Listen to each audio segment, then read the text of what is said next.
지난 10몇 년 동안 서울과 경기권에서 중고등학생들을 대상으로 학원에서 영어를 가르쳤던 경험을 바탕으로 우리 고등학교 학생들의 영어 교육 현장에 대해서 느낀 바와 관찰한 바 이런 것들을 정리해서 몇 가지 말씀드리겠습니다.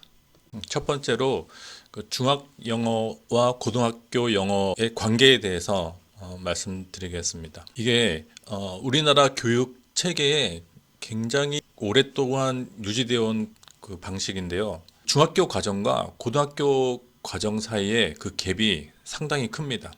특히 영어 같은 경우에는 중학교 때 곧잘 80점대, 90점대 맞던 학생들도 고등학교 올라와가지고 5, 60점대, 심지어 3, 40점대로 떨어진 학생들이 부지기수로 많습니다. 우리나라에서는.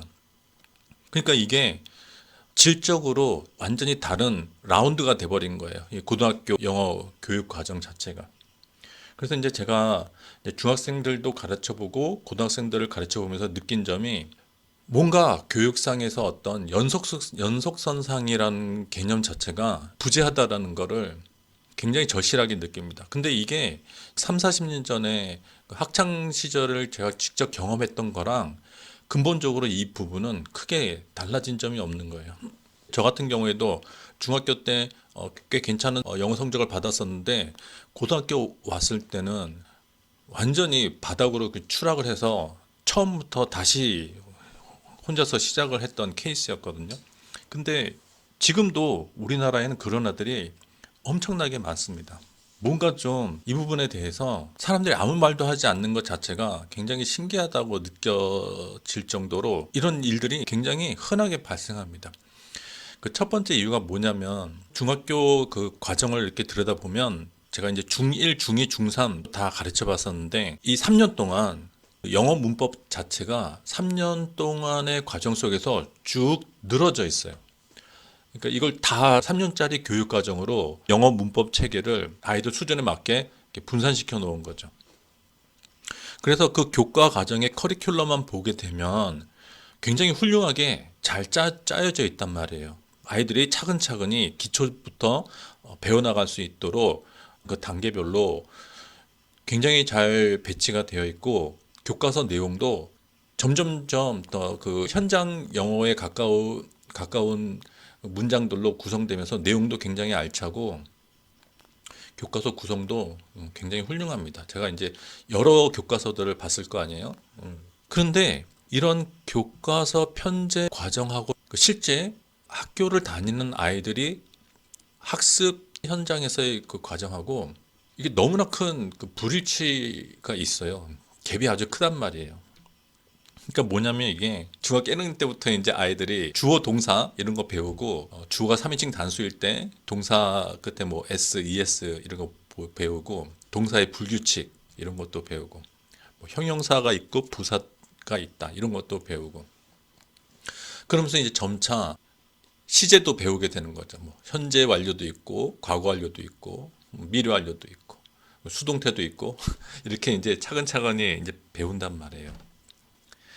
근데 이게 문법 지식이 3년에 걸쳐서 쭉 늘어져 있다 보니까 3학년이 끝날 때쯤에 이 아이들의 머릿속에는 이렇다고 할 만한 문법 지식이 거의 없는 상태가 돼버리는 거예요. 왜냐하면 이게 참 얼마나 웃기냐면 아이들이 이제 중학교 2학년, 3학년 때 중간고사, 기말고사를 보는데 대체로 그 우리나라 그 학원에서 어떻게 얘네들을 시험 대비를 시키냐면 물론 다 설명해 줍니다. 이 단원에서 그 학습 목표로 제시되고 있는 문법 사항이 무엇인지도 설명을 해주고 그 독해도 다시 한번 해주고 문장 구조 이런 것도 설명해주고 이제 단어도 설명해주죠. 근데 이게 그렇게 해가지고는 이제 그런 걸로는 성적이 안 나오니까 이제 학원에서 우리나라 제가 느낀 바로는 우리나라 전국의 모든 중학생들을 대상으로 하는 학원들이 그렇게 할 것 같은데 어떻게 했냐면 그 본문을 다 암기시켜 버려요. 본문을 다 암기시키잖아요. 그리고 나서 문제를 이렇게 풀게 한단 말이에요. 그러면 아이들이 성적이 나와요. 본문을 통째로 그러니까 정확하게 문장 구조와 문법 사항에 대해서 아주 철저한 학습이 되어 있지 않다 하더라도 본문 문장 자체를 통째로 암기를 해버리게 되면 임기응변식으로라도 시험 문제를 어느 정도 해결해 나갈 수가 있다라는 거죠. 근데 가끔 이게 중학교들 중에서 그 영어 시험 문제를 엄청 어렵게 내는 학교들이 있긴 있어요. 그 특히 서술형 같은 경우에 그 영작 같은 것도 많이 내고 문법 문제 이런 것들도 그 입체적으로 좀 꼬아가지고 아이들이 단순히 암기한 것만으로는 해결할 수 없는 그런 고난도 문제도 꽤 출제하는 악명 높은 그런 중학교들도 몇 군데 있었어요. 심지어 예전에 그 분당에 있었을 때는 그 학교에서 여름방학 때 그 원서 읽기 과제를 내줬는데 그 원서에 있는 한 부분을 그 다음 학기 시험에 출제한 학교도 있었어요. 굉장히 학교마다 그 출제 난이도가 천차만별입니다. 그런데 그런 학교조차도 아이들이 그 본문을 통째로 외워버리고 그 문제 해당 과에 해당되는 문제를 또 열심히 풀고 그러면 어쨌든간 성적이 어느 정도 나오는 거예요. 그러니까 이제 부모 입장에서는 내 아이가 그래도 그냥 계속 80점대 나오고 90점대 맞고 그러니까 별로 큰 문제 의식을 못 느끼는 거죠. 그냥 학원 보내니까 성적은 잘 받는구나. 그냥 이렇게 이제 무심코 넘긴단 말이에요. 근데 이 아이들이 그러니까 3학년 2학기 기말고사를 끝난 그 상태에서 이 아이들의 머릿속에는 문법 체계 자체가 머릿속에 전혀 그림이 그려지지 않은 아이들이 거의 90%가 넘습니다. 진짜 90%가 넘죠. 소수의 몇 퍼센트에 그 해당되는 아이들만이 진짜 완벽하게 그 영문법에 대해서 완벽하게 정리된 아이들이 있긴 있어요. 진짜 그런 아이들이 어떤 아이들이 되냐면 나중에 그런 아이들은 고등학교 올라가서 1, 2등급 받는 거죠. 이런 아이들은 문법이 중학교 때 이미 완성이 되어 있고 그러면 그런 아이들이 문법만 완성이 되어 있겠느냐. 당연히 선행학습이 이루어지는 과정 속에서 독해 능력이라든가 어휘도 점차 이미 상당한 수준으로 올라선 상황에서 이제 그런 아이들이 고등학교로 가니까 걔네들은 그냥 내신도 1, 2등급 받고 모의고사도 1, 2등급 받고 그런 아이들이 있게 되는 거죠. 그런 아이들을 제외한 대부분의 나머지 아이들은 거의 90% 이상의 아이들이 제가 봤을 때는 거의 95% 이상의 아이들이 문법이 거의 정리가 되어 있지 않은 상태에서 고등학교 교육과정을 마치게 됩니다. 그러면 80점대, 90점대 맞는 애들조차도 그런 상황인데 그거보다 훨씬 낮은 성적을 받은 그 중학교 애들의 그 영어 문법 지식은 어떻겠어요? 근데 여기서 무슨 문제가 발생하냐면 대부분이 아이들이 학원을 다닌단 말이에요. 근데 이 아이들이 3학년 2학기 기말고사가 11월 말쯤에 끝나게 되는데 일찍 당겨서 좀 끝내버렸죠. 그리고 나서 이제 뭘 하냐면 얘네들이 다니는 학원에서 어떤 프로그램이 제시가 되냐면 예비 고1 선행학습 12월, 1월, 2월 동안 3개월 동안에 그런 프로그램을 진행시킨단 말이에요. 그 어느 정도 좀 규모가 있고 체계가 있는 학원에서는 그렇게 시작을 한다고요. 그럼 얘네들이 12월 달부터 무슨 교재로 공부를 하게 되냐면 뭐 자이스토리 같이 고등학교 1학년 모의고사들을 모아놓은 책들을 가지고 겨울방학 동안에 선행학습을 하는 거예요. 그리고 뭐 고등학교 1학년 보캐뷸러리 책 가지고 단어도 외우고 그렇게 독해도 하고 그러는 거죠.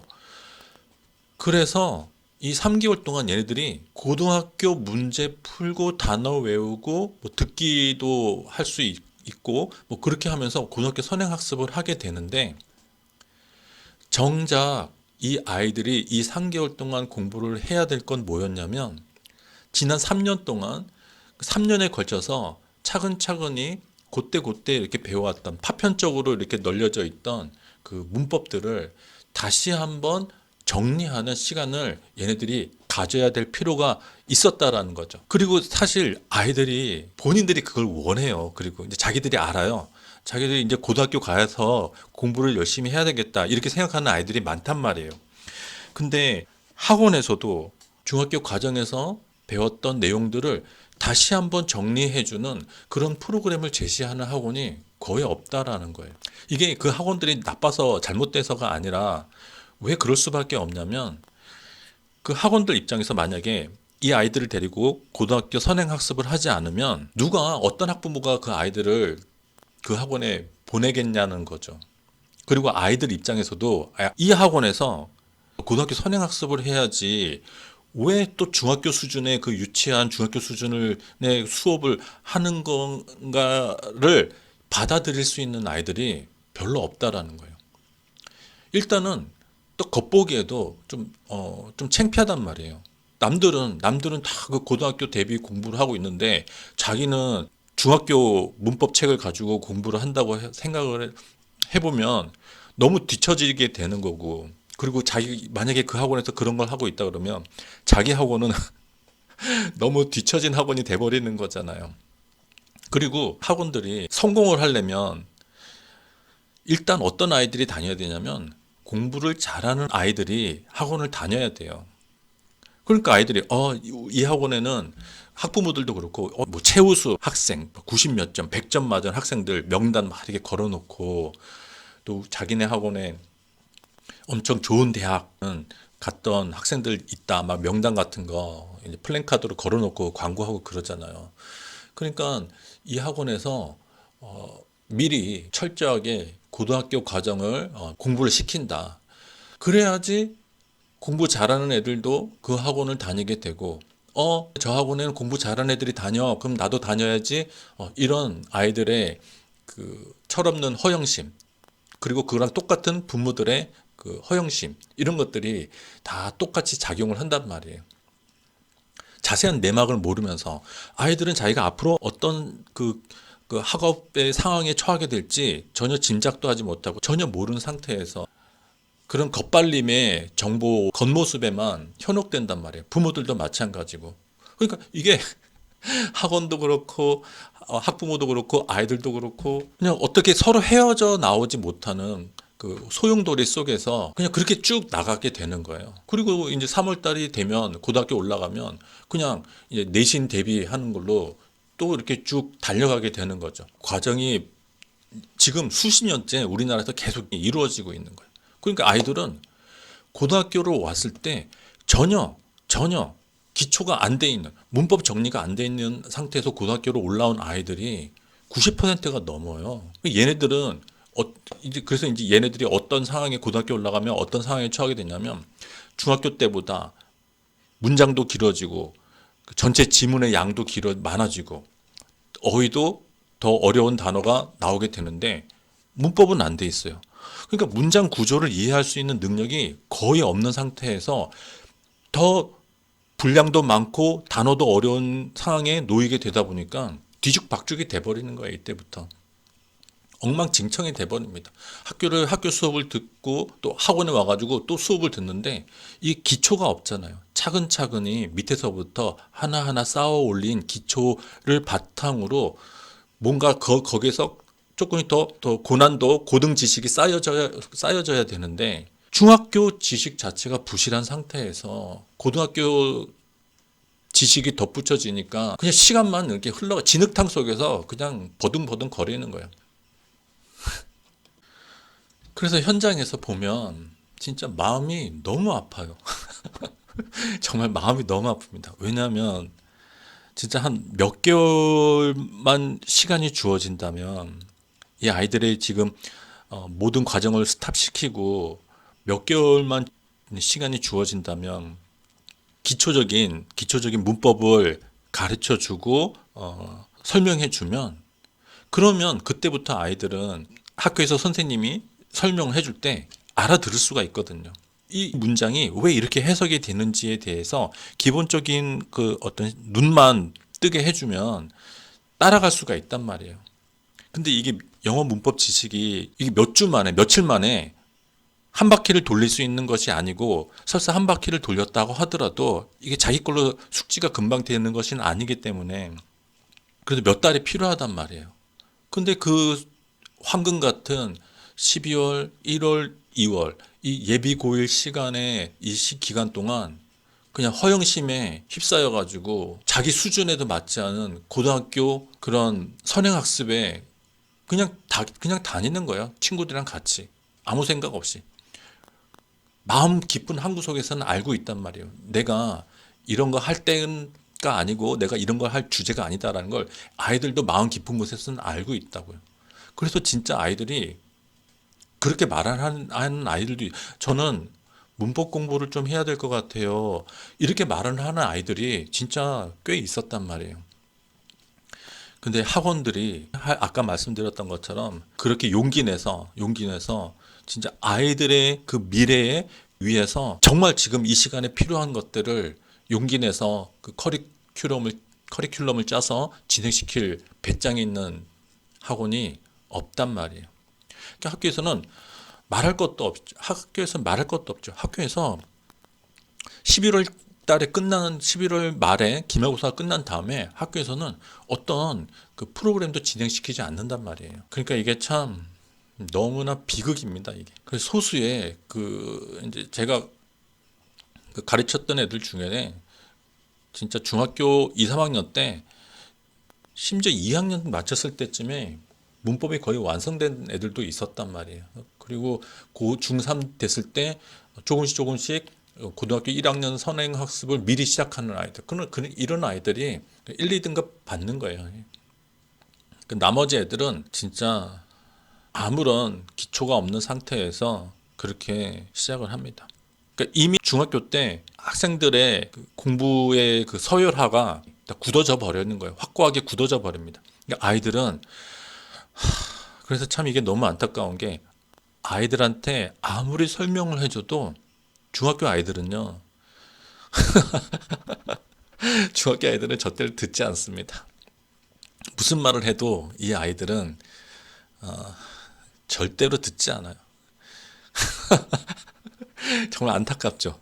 이게 왜냐면 자기네들 나름대로 또 생활이 있어가지고 근데 영어만 해야 되는 게 아니라 수학도 해야 되고 다른 과목도 해야 되고 막 수행 평가 준비도 해야 되고 또 자기들끼리 놀기도 해야 되고 그러니까 애들은요 자기 부모님한테 성적만 좀 보여주면 된단 말이에요. 적어도 한 80점대의 성적만 보여주면 크게 욕먹지 않은 그냥 크게 욕먹지 않을 만큼의 성적만 보여주면 자기들이 해야 할 일이 끝났기 때문에 그 아이들은 절대로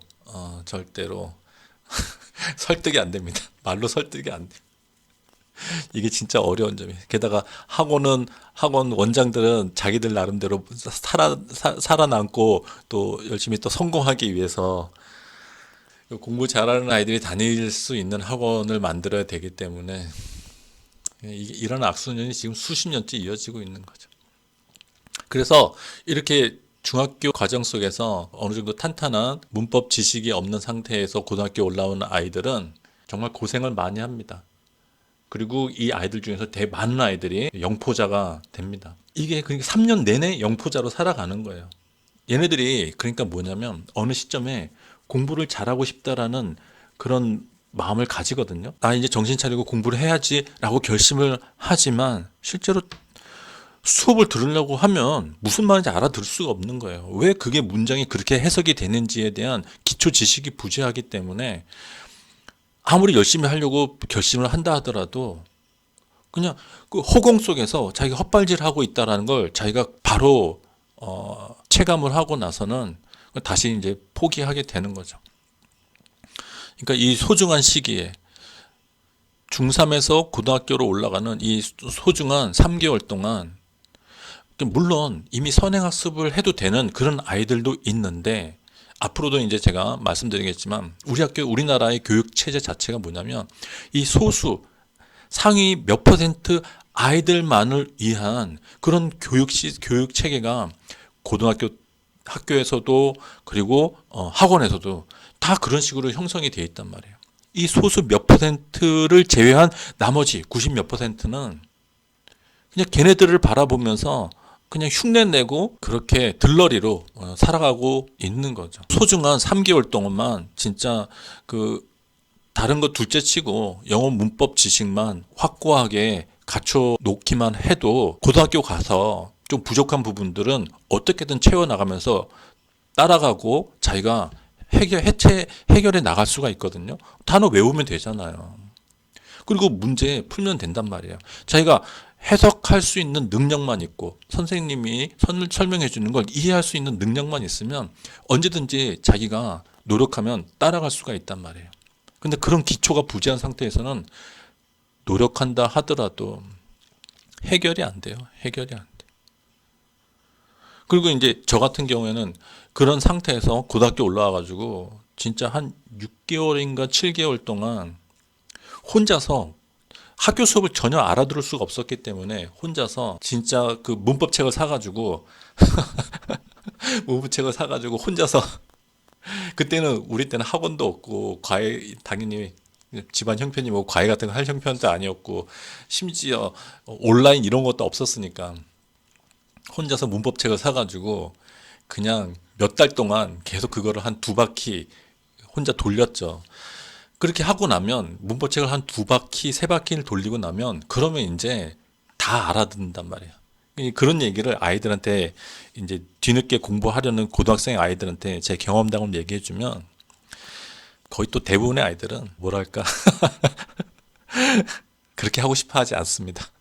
그렇게 하고 싶어 하지 않아요. 영어 수학은 우리나라에서 영어 수학은 거의 그래요. 어느 정도 성적의 그 사다리라고 할까? 그런 것들이 중학교 과정에서 이미 다 굳혀지고 형성된 상황에서 이제 고등학교 과정 3년이 그렇게 그냥 그대로 갑니다. 아주 소수의 예외를 제외하고는 거의 대부분이 그렇게 합니다. 제가 이제 학원 다니면서 같은 학원의 동료 수학 강사하고도 잠깐 그런 얘기를 해본 적이 있었는데 그 수학 강사도 그렇게 얘기를 하더라고요. 고등학교 수학 성적은 중학교 때 이미 다 결정이 된다고. 참 안타깝죠. 아이들은 설득시킬 수 없고 학원은 돈을 벌어야 되고 학교에서는 그런 것까지 관여해 줄 만한 여력은 없고 부모들은 그런 내막에 대해서 자세히 알지 못하고 그게 우리나라 중학교 영어와 고등학교 영어의 가장 안타까운 비극의 지점입니다. 두 번째로 내신 영어와 수능 영어의 어떤 차이점, 관계 이런 것에 대해서 잠깐 얘기하겠습니다. 그러니까 앞에 이야기했던 것처럼 중학교 과정 속에서 기초를 충분히 닦지 못한 그 아이들이 이제 대부분 어떤 선택을 하게 되냐면 거의 대부분의 아이들이 일단 수시로 대학을 가야 된다라는 생각을 가지게 됩니다. 왜 그런 선택을 하는지는 왜 그런 선택을 하는지를 이렇게 물어보면 딱 부러지게 얘기하지는 못해요. 근데 대충 좋은 점이 뭐냐면 3학년 1학기 때까지만 공부하면 된다. 이게 제일 좋은 점이에요. 그 성적을 가지고 수시로 대학을 가면은 3학년 2학기 동안은 놀 수가 있잖아요. 시간적인 여유가 생긴단 말이에요. 그러니까 수능을 위해서 3학년 2학기 때까지 막 공부하는 그런 생활을 하고 싶어 하지 않는 겁니다.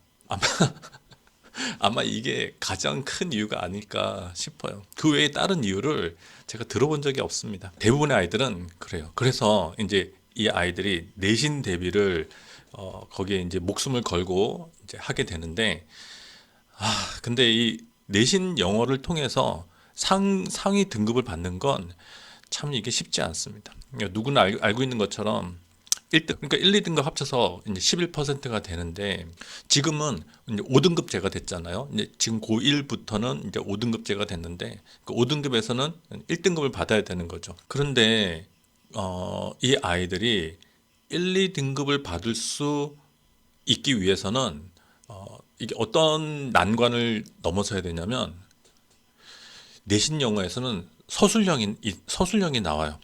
서술형에서는 여러 가지 다양한 문제들이 출제되는데 일단 그 영작 문제가 나옵니다. 그러니까 가끔 어떤 학교에서는 완전히 그냥 그 주어지는 단어 없이 영작 문제를 내는 학교도 있고 또 어떤 학교는 핵심 키워드 몇 개 단어만 제시한 상태에서 내용의 흐름에 맞는 문장을 완성하라고 그런 영작 문제를 내고, 근데 대부분 학교들은 그 주어진 단어를 가지고 그 다른 거 첨가시키지 말고 뒤섞여 있는 그 단어들을 잘 배열해서 영작 그 문장을 완성하라는 그런 식의 서술형 문제가 나옵니다. 그리고 서술형 내에서도 또 어법 문제 같은 게 이렇게 나와요. 이렇게 어법상 틀린 문장을 찾아서 바르게 고쳐 쓰라, 그런 것도 나오고, 빈칸에 들어갈 적절한 영어 단어 자기가 쓰는 그런 것도 나오고, 학교들마다 조금씩 이제 선생님들마다 어떤 창의성을 발휘해서 이제 내보려고 애를 쓰는 게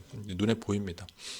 그리고 그 객관식은 어느 학교든지 수능 모의고사 문제 유형과 똑같이 냅니다. 거의 다 똑같이 내요. 뭐 주제, 제목, 어법, 그리고 문장 순서 배열, 그리고 빈칸 채우기, 뭐 이런 객관식 문제들이 어느 고등학교나 거의 그 패턴은 대동소이합니다. 그러니까 이 내신에서 좋은 성적을 받으려면 서술형을, 객관식도 거의 다 맞아야 되고 서술형에서도 좋은 성적을 내야 됩니다. 근데 이게 아까도 얘기했던 것처럼 객관식에서도 두 문제에서 네 문제 정도 어법 문제가 나와요. 그러니까 말이 어법이지 이게 우리가 알고 있던 그 문법 문제인데, 서술형 영작을 하기 위해서도 이게 문법 실력이 안 돼 있는 상태에서는 영작이 안 된단 말이에요.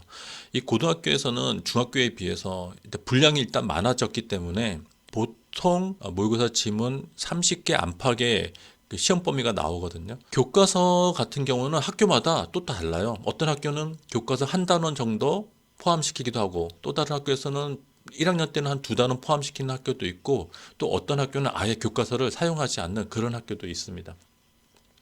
그러니까 일단 분량이 적지 않단 말이에요. 이거를 통째로 외운다라는 건 불가능할 뿐만 아니라, 근데 가끔 애들 얘기 들어보면 자기네들 학교에 이 고등학교 때조차 이 지문들을 통째로 외우는 아이들이 있다라고 저한테 얘기해 주기도 하거든요. 그냥 믿겨지진 않아요. 그게 어떻게 가능하냐. 영어만 공부하는 것도 아니고 다른 과목도 공부해야 되는데 이 많은 지문을 어떻게 통째로 암기하냐. 제 상식으로는 불가능한데 아무튼 그런 아이도 있다고 합니다. 근데 설사 이걸 다 외웠다 하더라도 학교들이 대부분 어떻게 하냐면 변형을 시켜버린다고요. 시험 범위 있는 지문을 그대로 출제하기보다는 뭔가 다른 문장으로 재구성해가지고 변형시키거나 어휘도 변형시키거나 해가지고 외운다 하더라도 그대로 쓸 수 없는 그런 식으로 출제하는 학교들도 많거든요. 그러니까 이게 또 전국의 학교들마다 또 차이점은 있어요. 그러니까 어쨌든 이게 우리나라 영어 시험뿐만 아니라 다른 과목도 마찬가지겠지만 수능 영어든 고등학교 내신 영어든 가만히 이렇게 들여다보면 최종 목표는 하나입니다. 최종 목표가 뭐냐면 변별력을 갖추는 거예요. 1등급, 2등급, 3등급 얘네들을 추려내는 게 이 영어 시험의 최종 목표라는 걸 가만히 들여다보면 이해할 수 있습니다. 그게 뭐냐면 어떤 문제들을 보면은 그냥 틀려라, 그냥 그렇게 막 소리치는 것 같아요.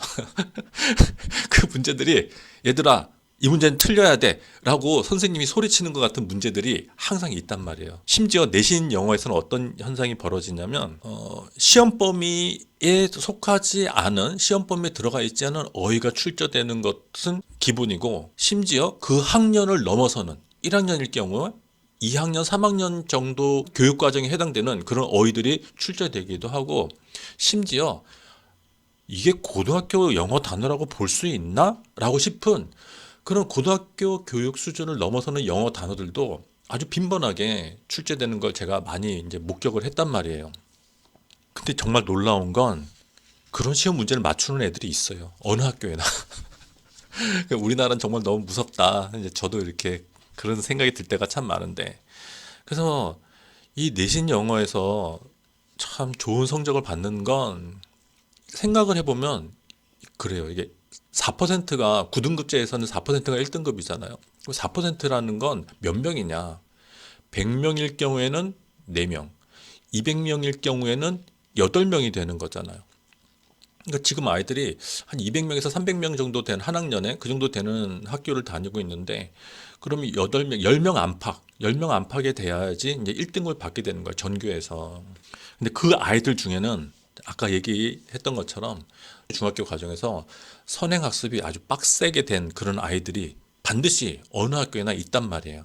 그런 아이들은 얘들아 이거 틀려야 돼라고 내는 문제를 맞춘단 말입니다. 그러니까 이 학교 선생님들이 참 이 직업이 참 쉽지 않은 게 가끔 가다가 난이도 조절에 실패해요. 우리 저 요번에 수능 난이도 조절에 실패해가지고 최종 책임자 사퇴한 것처럼 학교 내신 출제에서도 시험 출제에서도 난이도 조절에 실패하는 경우가 종종 있어요. 그러면 제 이제 애들한테 듣기로는 그래서 그 선생님 교장실에 불려갔다더라 막 그런 소문도 있다고 막 저한테 얘기해주고 그러거든요. 참 이게 제가 봤을 때도 너무 막 분통이 터지는 그런 문제들이 있어요. 아니 어떻게 이런 문제를 낼 수가 있냐. 진짜 이건 너무 쥐어짜서 진짜 억지로 만들어서 내는구나. 참 너무 심하다. 진짜 그런 생각이 들다가도 또 다른 한편으로는 그래. 참 적절한 변별력이 확보되도록 문제를 출제한다라는 건 진짜 얼마나 어렵겠나. 또 그런 생각이 이게 우리가 외국인인데 이게 다 그 재미교포들이 영어 선생님을 하는 게 아니잖아요. 그러니까 우리는 다 외국인인데 알아봤자 얼마나 알겠어요. 이 영어에 대해서. 근데 그런 사람들이 그 출제를 하는 것 자체가 그러니까 어느 정도 한계가 있는 거죠. 그래서 억지스러운 문제도 참 많고 그런데 자, 그러니까 이게 이런 그 시험 변별력을 위한 그 구도가 수능 영어에서도 그대로 반복되는 거예요. 그러니까 매년 수능 영어가 이제 수능을 보고 나면 매년 그런 기사들이 쏟아지잖아요. 와, 한국의 수능 영어는 네이티브 외국인들이 봐도 너무 심하다. 네이티브들도 이해하지 못하는 문제들을 막 버젓이 낸다. 막 이런 얘기들이 이런 뉴스가 나오는 게 하루 이틀이 아닙니다. 이게 지금 몇십 년째 이러고 있잖아요. 몇십 년째 이러고 있는데도 이게 달라지지가 않아요. 왜 그러겠어요?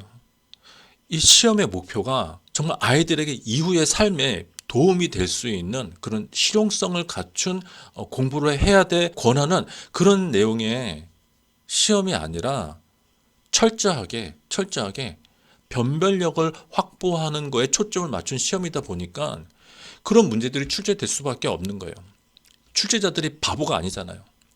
자기들도 알 겁니다. 자기들도 영어 최소한 막 10년, 20년 넘게 영어 교육을 해왔던 사람들인데 자기들도 영어 그 문장을 많이 봤을 거 아니에요. 그러면 이런 지문들이 아이들의 그 이후의 실생활에 도움이 되는 문장이겠느냐. 자기들도 알 건데도 꾸역꾸역 매년 그런 문제들을 몇 문제씩 출제를 하는 겁니다. 그러니까 이게 좋은 문제들도 굉장히 많다고요, 수능에. 근데 뉴스에는 항상 그런 어떤 극악한 난이도의 몇 개의 문제만 이제 주목이 돼서 그렇지 굉장히 좋은 문장들이 좋은 지문들 내용들도 굉장히 많습니다.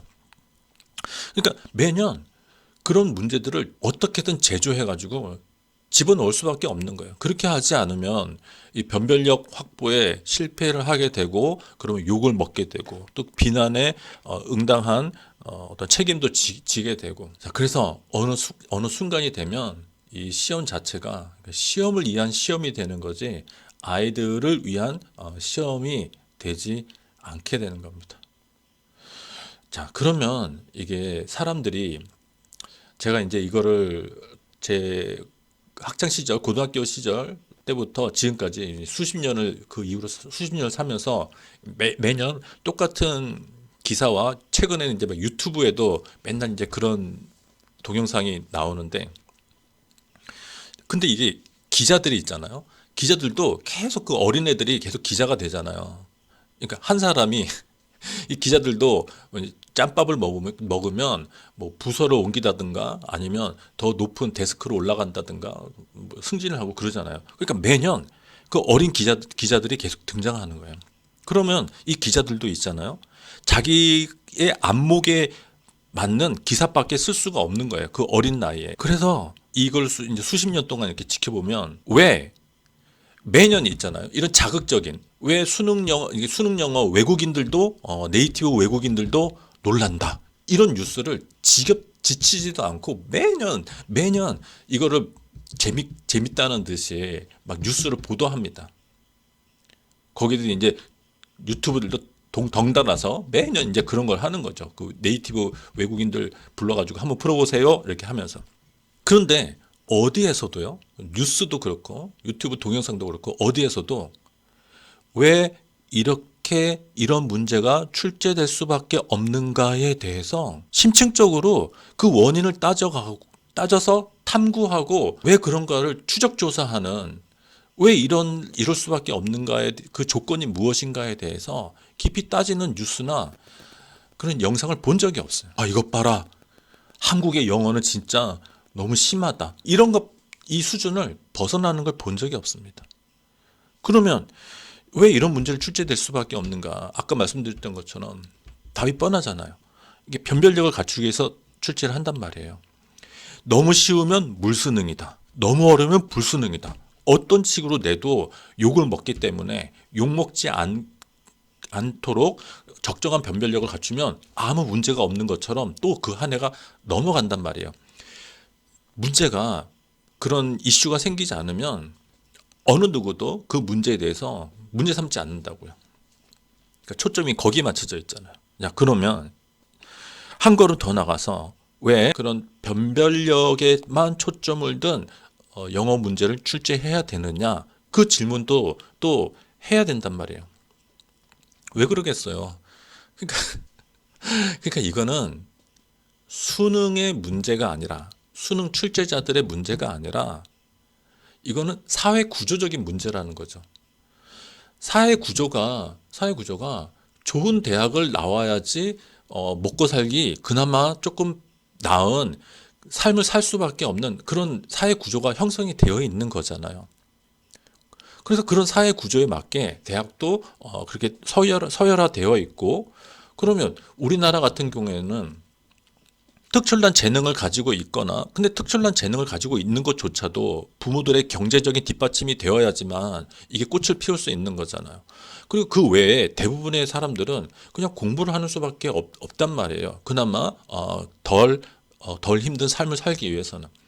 그러면 그 부모들은 자기들이 뼈 빠지게 번 돈을 자식들의 교육에 투자하게 되고, 그럼 그 아이들은 그 좁은 관문을 통과하기 위해서 미친 듯이 공부를 해야 되는 이런 사회 구조적인 문제가 있는데, 그래서 이 사회 구조적인 문제에 걸맞는 입시 구조가 있는데, 이 부분을 해결하지 않고서 오직 수능 영어 출제 형태에 대해서만 비난을 퍼붓는 건 이게 말이 안 되는 거죠. 이런 말이 안 되는 짓을 우리나라 언론과 동영상이 지금 수십 년째 반복하고 있습니다. 지치지도 않아요. 지치지도 않고 이거를 진짜 끊임없이 이렇게 하고 있는 거예요. 그러니까 그러니까 그래서 이렇게 한 걸음 떨어져서 보면 학생이나 학부모나 학교나 대학이나 대학 교수들이나 출제자들이나 언론이나 정치인들이나 관료들이나 그냥 다 자기들 먹고 살기 위해서 발버둥 치고 있는, 서로 따로 떨어져 가지고 서로 자기들의 삶의 안위를 위해서 발버둥 치고 있는 그냥 그런 형태인 거죠. 어느 누구도 이 전체적인 상황을 종합적으로 이해하면서, 그리고 이 아이들의 삶의 미래를 위해서 그 부분을 핵심의 그 아젠다로 두고 고민하는 것이 아니라 그냥 이 난맥상이 그대로 이제 이어지고 있는 거죠. 근데 여기 이제 내신 영어와 수능 영어 관계에서 또 하나 이제 문제가 뭐냐면, 내신 영어를 열심히 공부한다고 해서 수능 영어를 또 바로 잘 볼 수 있는 건 아니라는 거예요. 그러니까 아까 말씀드렸던 것처럼 그 서술 영어 문제가 있느냐 차이도 있고, 수능 영어에서는 듣기 문제도 있잖아요. 근데 서술 내신에서는 듣기 부분에 대해서는 거의 이제 도외시하고, 그러니까 이제 이 부분은 이제 세 번째 독해 영어 생활 영어 문제에서 다시 언급될 부분인데 그건 좀 넘어가고, 자, 그래서 내신 영어라는 건 한정된 시험 범위 내에서 이제 일단 시험 문제가 출제되는 거고, 수능 영어는 난생 처음 보는 영어 지문들을 가지고 그 자리에서 바로 이제 문제를 처음 풀어보는 거니까 근본적으로 다르죠. 그러니까 물론 내신 영어 중에서도 학교마다 어떤 학교에서는 시험 범위에 없는 외부 지문을 일부러 늘 몇 문제씩 시험에 추가해요. 그러니까 특히 이제 여고처럼 여고에서는 여학생들이 주로 영어 공부를 좀 많이 하는 편이기 때문에 거기서도 아마 이제 변별력을 갖추기 위해서 어쩔 수 없이 이제 외부 지문을 그냥 뜬금없이 그냥 집어넣습니다. 그러니까 거기서 이제 실력이 원래 가지고 있는 실력으로 이제 판가름 되는 거죠. 거기서는. 그러니까 대부분 근데 어쨌든간 대부분 학교에서는 주어진 시험 범위 내에서 그 시험 문제가 출제되기 때문에 이게 좀 묘하게 그 실력의 그 질이 조금 다릅니다. 수능 영어와 내신 영어가. 그러니까 이를테면 내신 영어를 잘하기 위해서는 일단 엄청난 성실성이 필요해요. 그 주어진 시험 범위의 지문들을 얼마나 반복해서 그리고 꼼꼼하게 자기 것으로 소화해내느냐 그런 성실성이 요구되고 수능 영어는 전부 다 객관식이다 보니까 그리고 이제 듣기도 한 17 문제 이게 37점인데 또 포함되어 있다 보니까 수능 영어에서는 어린 시절에 자기가 영어를 많이 접했던 어떤 영어에 대한 감각 이런 것들이 좀 요구됩니다. 그러니까 이게 제가 되게 신기한 것들을 이제 이 생활을 하다 보니까 목격하게 되는데 애가 성실하지 않아요. 그러니까 애가 어떤 애가 이제 굉장히 성실하지 않고 공부 쪽에 별로 관심이 없는 애예요. 근데 얘가 어렸을 때 그 엄마 때문에 그 영어에 일찍 노출이 되었어요. 영어 유치원을 다녔는지 아니면 초등학교 때 영어 학원을 또 오랫동안 다녔든지 각자 여러 가지 방식이 있었겠지만 그러니까 어린 시절에 영어에 일찍 노출이 된 아이여가지고 그러니까 영어에 대한 어떤 친화력 그런 감각이 있는 거예요. 근데 얘가 성실하지도 못하고 공부에 그닥 별로 관심이 없는 아이여서 이제 중학교 올라가면 문법을 하니까 그게 막 너무 싫은 거예요. 이상한 말이 막 나오잖아요. 한자로 된 막 수동태, 가정법, 뭐 관계 대명사가 어쩌고, 뭐 목적격 보호가 어쩌고 막 이상한 막 말들이 나오니까 얘가 너무 싫어하는 거예요. 그러니까 초등학교 때까지는 외국인 선생님이랑 막 재미나게 영어를 하다가 중학교 때부터 갑자기 학교에서 이상한 문법 용어를 쓰면서 막 영어 문장을 막 해체하고 분석하고 막 그렇게 하니까 이게 알아들을 수가 없잖아요. 그 재미가 없단 말이에요. 그래서 이제 중학교 때 영어에 대한 관심을 끊었다가 고등학교 올라와서 공부를 하려고 하는데 이제 영어 문법에 대한 기초가 없으니까 영어 문장에 대한 꼼꼼한 완전한 해석이 잘 안 되는 거죠. 그런데 어린 시절에 했던 영어에 대한 감각이 남아서 이런 아이들이 어떤 재주가 있냐면 듣기 일단 다 맞고 지문의 문장을 빠르게 쓱 보면서 빠르게 쭉 훑어나가면서 그 핵심적인 내용들을 탁 캐치해내는 그런 능력이 있는 거예요.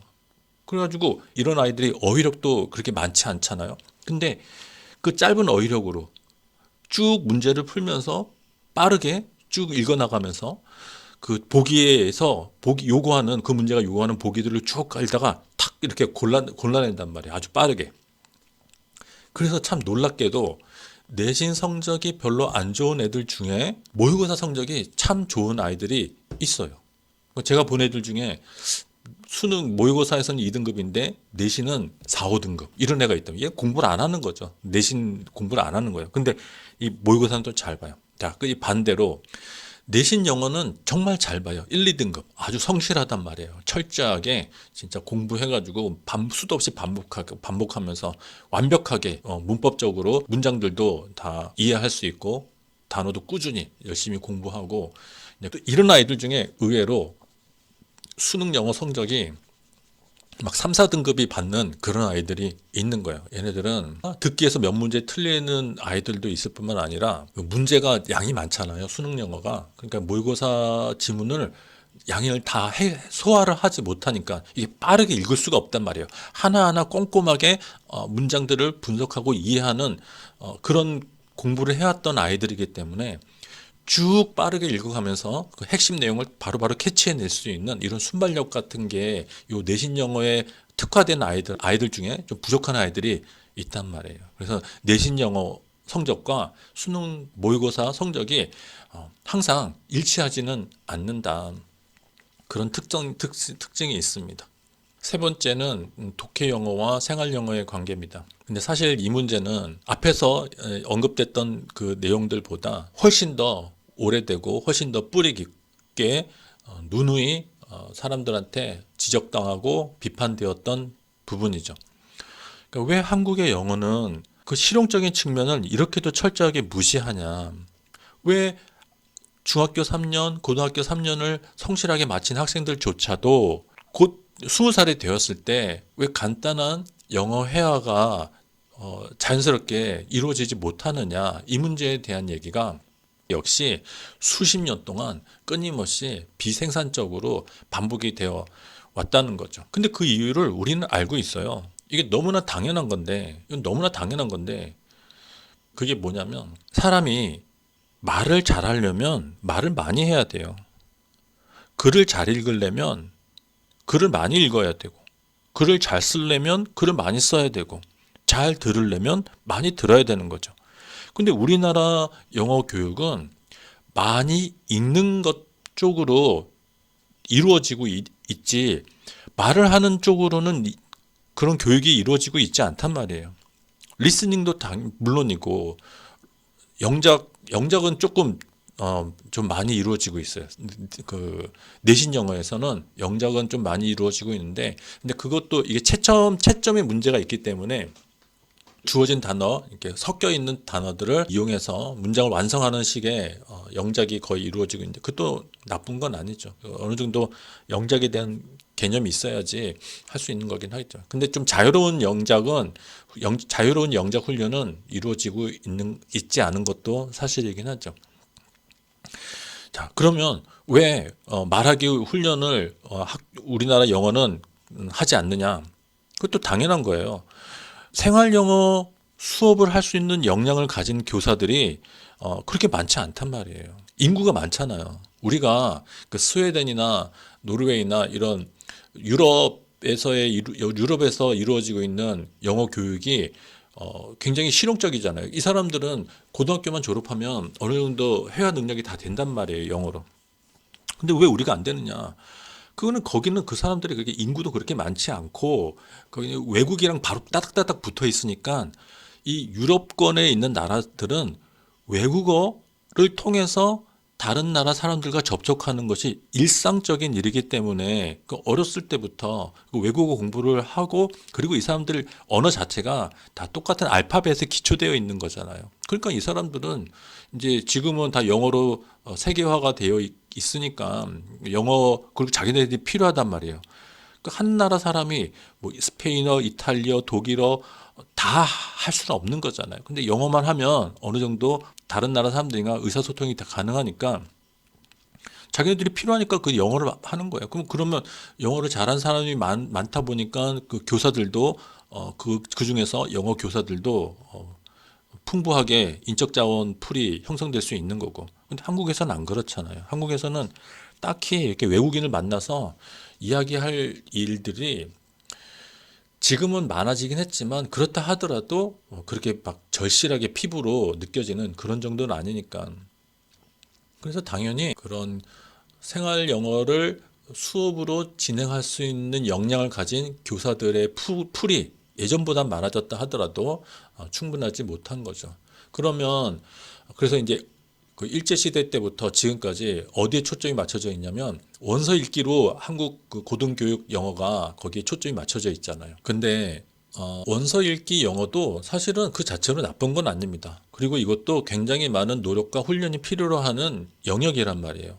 솔직히 우리 같은 아시아권에 살고 있는 사람들 중에서 영어 원서를 읽고 아니면 인터넷으로 해외 언론을 읽을 수 있는 그런 기회가 더 많겠어요? 아니면 외국인이랑 만나서 대화를 나누고 함께 생활을 같이 할 수 있는 그런 기회가 더 많겠어요? 이게 절대적으로 우리한테는 읽을 수 있는 기회가 절대적으로 훨씬 더 많단 말이에요. 그러니까 충분한 독해 실력, 충분한 어휘력, 이렇게 이런 걸 확보하는 것만으로도 상당한 수준이라고 할 수 있다는 거죠. 그리고 이렇게 충분한 문법 실력, 독해 실력, 어휘력을 가진 사람들이 그렇지 않은 사람들보다 회화를 공부할 때 발전 속도가 훨씬 빠를 거라는 것도 우리가 이제 그런 거는 쉽게 짐작할 수 있잖아요. 그 자체로는 나쁜 건 아닙니다. 자, 그러면 조금 구체적으로 해서 그럼에도 우리가 조금 더 영어를 실용적인 측면에서 좀 더 보강을 해야 되지 않겠느냐라는 문제의식이 항상 있었단 말이에요. 그래서 현실적으로 우리가 요구할 수 있는 건 뭐냐면 제 개인적인 생각으로는 뭐냐면 듣기 능력, 리스닝 능력을 향상시키는 겁니다. 이게 듣는 능력만 향상이 되어도 이게 진짜 큰 도움이 되거든요. 일단 외국인이 무슨 말을 하는지를 알아들어야 될 거 아니에요. 일단 알아들으면 손짓이든 발짓을 하든 자기가 알고 있는 몇 개의 단어를 파편적으로 내뱉든지 간에 그에 대한 적절한 답을 해주려고 할 수 있다라는 거예요. 근데 아예 알아듣지를 못하면 그런 것 자체가 아주 그냥 무의미해져 버리는 거잖아요. 그러니까 듣기가 정말 생각보다 굉장히 중요한 부분을 차지하고 있고 또 쉽지 않다라는 거죠. 단기간에 발전시키기가 쉽지 않다라는 겁니다. 자, 그래서 옛날에 우리나라에서도 이런 영어 교육의 실용성을 높이기 위해서 듣기 문제를 확대시키려는 그리고 듣기 교육을 확충시키려는 그런 시도가 있었습니다. 그 기억나는 사람들이 있을 건데 정확한 자료를 좀 찾아보려고 인터넷으로 기사가 잘 검색이 안 돼서 재미나이로 한번 찾아봤더니 그때가 2011년도라고 나와 있더라고요. 2011년도에 그런 기사가 나온 거예요.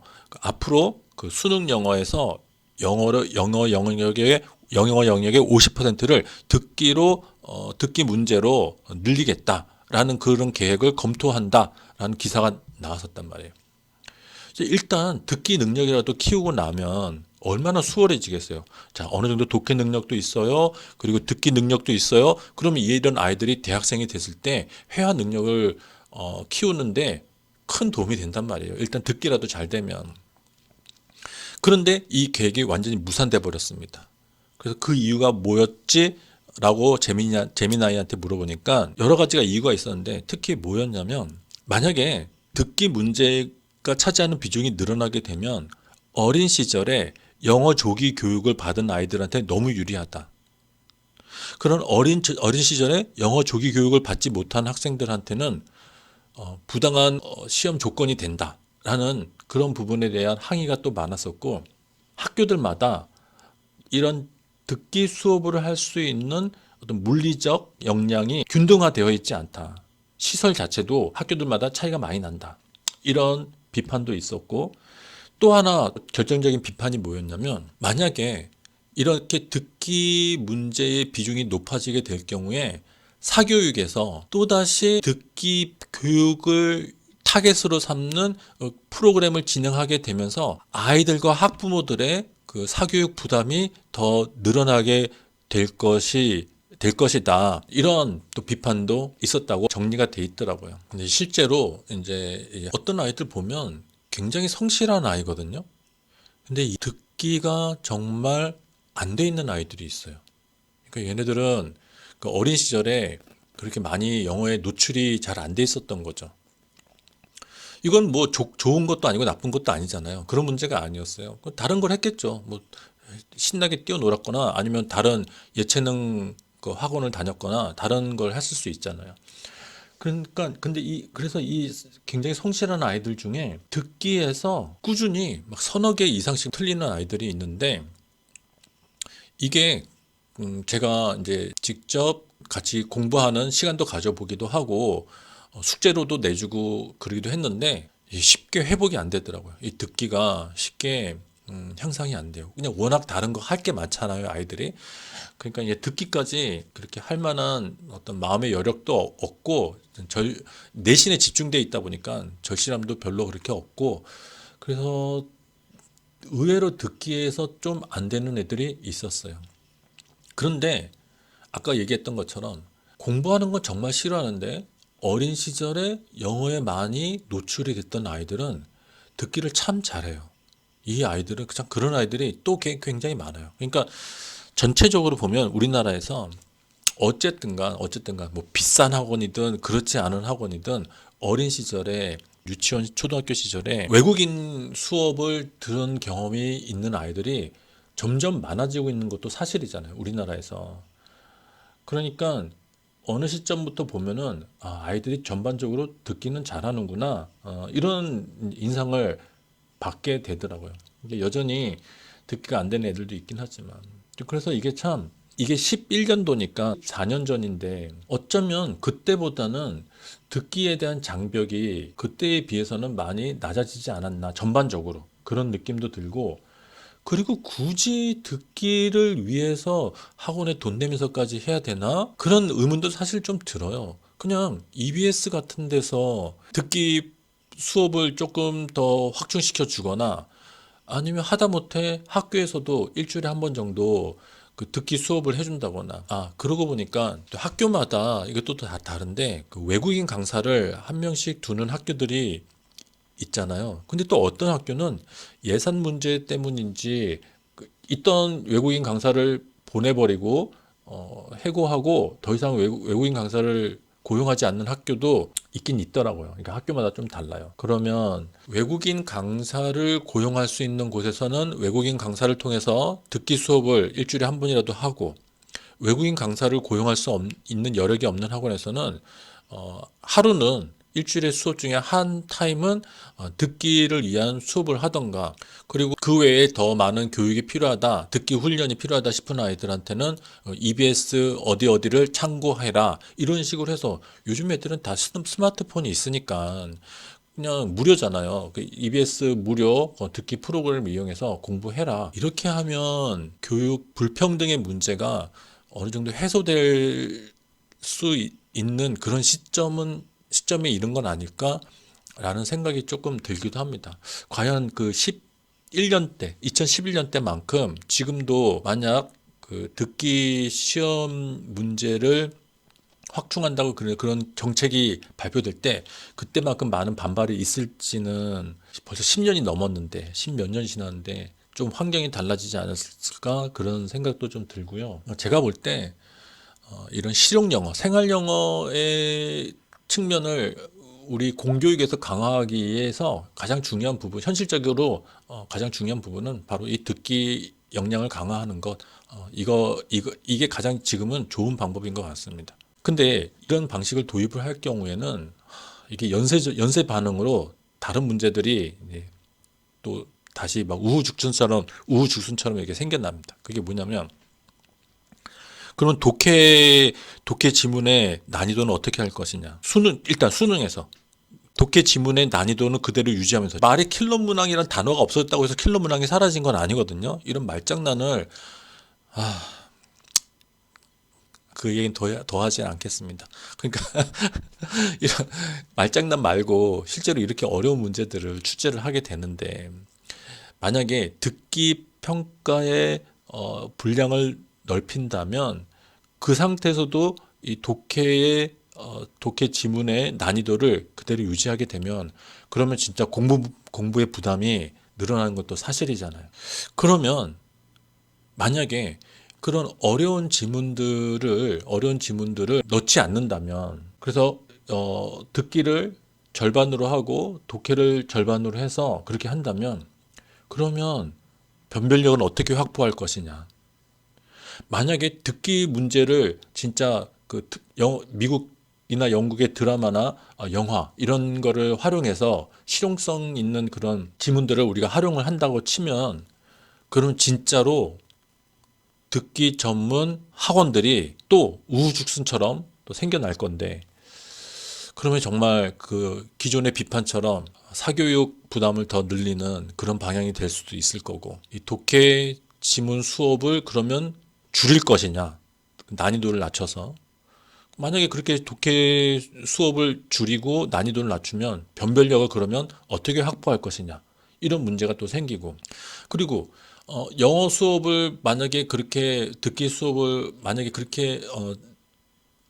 더 확충해서 한다 그러면 다른 과목과의 형평성 문제도 또 발생할 수 있고 그리고 또 하나 만약에 좋다 그럼 지금까지 논의된 것처럼 수능 영어를 자격 시험의 그 개념으로 전환시킨다면, 그러니까 일정 정도 성적이 넘을 경우에는 합격하는 정도로 이게 자격 시험의 성격을 띠도록 전환시킨다면, 그래서 아이들에게 그 실용성 있는 영어를 마음 놓고 가르칠 수 있는 그런 여건을 만들어 준다면 좋지 않냐라고 할 수도 있는데, 자, 그럴 경우에 또 어떤 문제가 발생하냐면 다른 과목이 너무 어려워져요. 지금 영어가 절대평가로 된 이후로 국어 문제가 너무 어려워졌잖아요. 그러니까 지금 국어 학원이 호황이란 말이에요. 그 뒤로 국어 문제가 또 지나치게 또 어려워지고 있어요. 제가 진짜 그 가끔 이제 학원에서 다른 과목도 있으니까 국어 문제를 이렇게 들여다보면요, 이게 맞나 싶어요.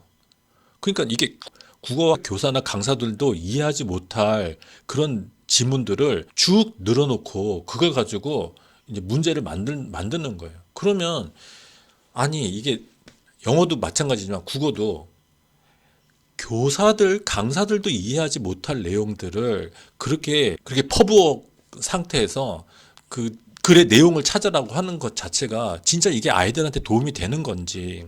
참 이게 영어도 문제지만 국어도 지금 요즘의 국어 문제를 보면 진짜 이게 맞나? 라는 생각이 듭니다. 이게 도대체 아이들의 삶에 도움이 되는 공부를 위한 건지, 아니면 진짜 시험을 위한 시험의 노예로 아이들을 만드는 건지, 참 이런 부분에 대해서 왜 아무도 이 부분을 어떻게 해결할 것인지에 대해서 왜 얘기가 안 되는지 답답함을 느낄 때가 참 많아요. 그러니까 어쨌든 간 영어 교육을 어떻게 바꿀 것인가의 문제가 영어만의 문제로 끝나는 게 아니라 다른 과목에도 영향을 미친단 말이에요. 국영수를 누르면 영어하고 국어를 누르면 수학이 튀어나오게 되고, 국영수를 누르게 되면 또 과학이나 사탐 막 이런 데서 또 튀어나오게 되겠죠. 그러면 또 그쪽 분야의 또 사교육이 또 화랑이 되고, 아까 말씀드렸던 것처럼, 그러니까 우리가 수능 출제의 문제와 이 사회의 구조적인 문제를 혼동해서는 안 된다라는 거예요. 사회 구조적인 문제, 그 사회 구조적인 문제로 발생하게 되는 입시 구조의 문제를 모른 척 눈 감고 오로지 모든 비난을 수능 문제 거기에다가만 집중을 하게 되면 바보 같은 짓이잖아요. 허수아비 하나 세워놓고 허수아비만 공격하고. 그렇습니다. 그래서 이 교육 문제는 결국엔 정치적 문제가 될 수밖에 없다. 그러니까 우리가 어떤 문제를 해결하기 위해서는, 그러니까 혁명이라는 말 자체가 너무 공허한 거예요. 어떤 문제를 해결하기 위해서 왜 혁명보다 개혁이 어렵냐면, 항상 지금과 같은 문제의 형태가 되기 위해서는 적지 않은 시간 동안, 굉장히 긴 시간 동안 여러 가지 그 요인들이 누적이 되어 왔었다라는 거죠. 그리고 이 하나의 문제가 다른 문제들과 얽히고 설켜 있다라는 공시성과 통시성이 같이 존재한단 말이에요. 그러니까 이 두 개를 같이 이 두 개를 입체적으로 같이 고려해 봐야지만 왜 오늘날과 같은 이런 형태의 문제가 되었느냐라는 걸 이해해야 되고, 그 이해를 바탕으로 그러면 우리가 해결할 수 있는 방식이 그렇게 화끈하지도 않고 그렇게 속 시원하게 해결할 수가 없다라는 것까지 이해를 해야 된단 말이에요. 그 상태에서 이제 문제를 해결하기 위해서는 많은 어떤 정치 지도자의 화끈한 어떤 제스처, 어떤 선언이 요구되는 것이 아니라 이 사회 전체적으로 무언가 이 사회 전체적인 변화가 함께 이루어질 수 있는 공감대가 형성이 돼야 된다는 거죠. 그러니까 사회 구조적인 문제, 거기에서 파생되는 입시 구조적인 문제, 이런 것들에 눈 감고 모든 문제를 수능의 문제로 귀결시켜서 하는 건 바보 같은 짓이니까,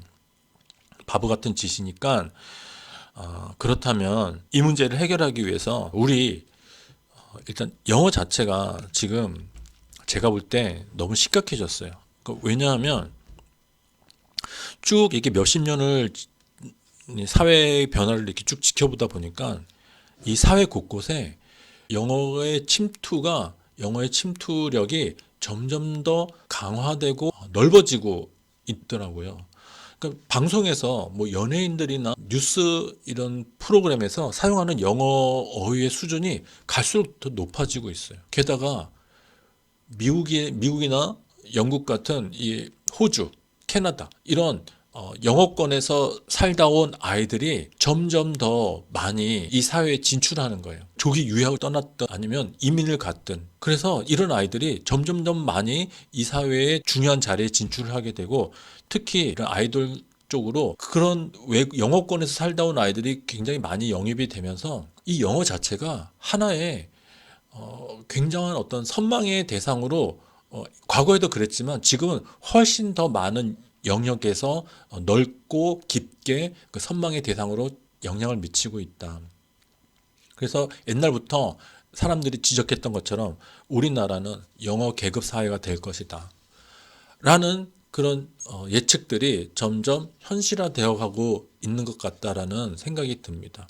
그래서 뭐 방송 같은 거 동영상을 보면 그 외국에서 살다 와가지고 막 발음도 엄청 좋고 유창하게 영어를 하는 걸 보면은 막 댓글들 보면, 와 대단하다, 진짜 영어 발음 너무 좋다, 진짜 영어 정말 잘하니까 멋있어 보인다, 다 이런 것밖에 없는 거예요. 그래서 자칫 잘못하다가는 영어를 못하는 우리 아이들이 이 사회에서 겪게 될 그 불이익이 점차 넓어지고 짙어진다 라는 그런 느낌을 받게 됩니다. 아니 왜 저 아이들이 대학을 가서도 또 토익 학원을 다녀야 되는지, 저는 이게 지금도 잘 납득이 잘 안 돼요. 그러니까 이게 고등학교, 중고등학교 때 듣기 공부 착실히 하고 독해 어휘 공부 착실히 하면 토익 같은 건 자기 스스로 혼자 할 수 있거든요. 그런데 이 얘기를 안 했던 거예요. 그러니까 내신 영어, 수능 영어 이런 것들이 다 독해 영어 위주로 이렇게 되다 보니까 문제가 너무 어려워졌다 그랬잖아요. 그래서 문제가 어려워지면 어떤 일이 발생하게 되냐면, 아까 처음에 얘기했던 중학교 시절에 기초를 확립하지 못한 상태에서 고등학교를 진학한 아이들이 어쨌든 간 좋은 성적을 내신이든 수능이든 받아야 되는 그런 당위성에 마주하게 되는 그 아이들이, 그럼 성적을 높일 수 있는 방법은 뭐냐, 이렇게 어려운 문제들을 가지고 어떤 방법을 찾아가냐면 애들이 문제 푸는 요령으로 간단 말이에요. 또 이런 소비 심리를 잘 활용해서 그 강사들이, 인터넷 대형 학원의 강사들이라든가 그 일반 학원 강사들이 아이들한테 문제를 빠르고 쉽게 풀 수 있는 그런 기술들을 가르치는 방향으로 점점 그쪽 방향으로 점점 나아가고 있다라는 거예요. 아이들은 단기적인 성적 향상을 원하니까. 그렇지만 기초는 부족해요. 이런 식으로 엉뚱한 방향으로 지금 영어 교육이 흘러가고 있다. 그래서 또 하나만 더 추가하자면 2023년도에 나왔던 기사인데, 제가 이거를 그냥 간직하고 있는데, 그 서울시립대 영어교육과를 은퇴한 한 교수님이 자신이 이상한 경험을 한 거예요. 그 수능 영어를 보면 너무너무 어렵고 수준 높은 지문들이 되어 있는데, 그러면 그런 과정을 거쳐서 대학생이 된 자기 제자들이 얼마나 영어 실력이 높을 것인가, 그런 생각을 하게 된다는 거예요. 근데 자기가 마주하는 그 학생들은 영어 실력이 생각보다 너무 좋지 않은 거예요. 그래서 자기가 가만히 조사를 해봤더니 이 아이들은 영어 문제를 푸는 기술을 익혀왔지 차근차근히 영어 문장을 이해할 수 있는 능력을 키워온 아이들이 아니라는 걸 발견한 거죠.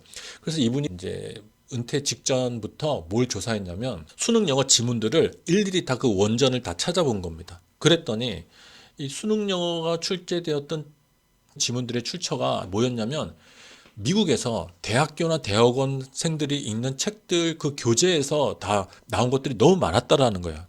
특히 3점짜리 이런 문제들을. 그래서 이 교수가 분통을 터뜨리는 거죠. 그 인터뷰 기사가 이제 제가 링크를 해놓을 건데, 분통을 터뜨리는 겁니다. 이게 뭐냐 도대체. 미국 전공하는 그 특정 과목을 전공하는 학생들만이 읽을 수 있는 그런 것들을 왜 우리나라 고등학생한테 이거를 읽고 문제를 풀도록 해야 되느냐, 이 부분에 대해서 굉장히 강력하게 문제 제기를 했던 분이 있었습니다. 근데 이분 뿐이겠냐는 거죠. 특히 저는 이제 짐작을 하는 거예요. 왜 수능 영어에서 이렇게 어려운 문제들이, 지문들이, 그러니까 영어 강사들, 대학을 졸업한 강사들도 이해할 수 없는 그런 지문들이 왜 자꾸 나오느냐. 특히 수능 특강도 그렇고. 제 느낌에는 왜 그 이유가 뭐냐면 주로 책에서 이제 이 지문들을 발췌하는데 그 책들을 제 느낌상 각각 다른 전공들을 하고 있는 교수들로부터 추천을 받는 것 같아요. 그러니까 그 전공 교수들로부터 이제 좋은 책들을 이제 추천을 받는데, 근데 이 시스템이 왜 착각이냐면 제가 볼 때 교수들이 각 전공의 교수들은 좋은 영어 문장에 대한 관심이 있는 사람들이 아니에요.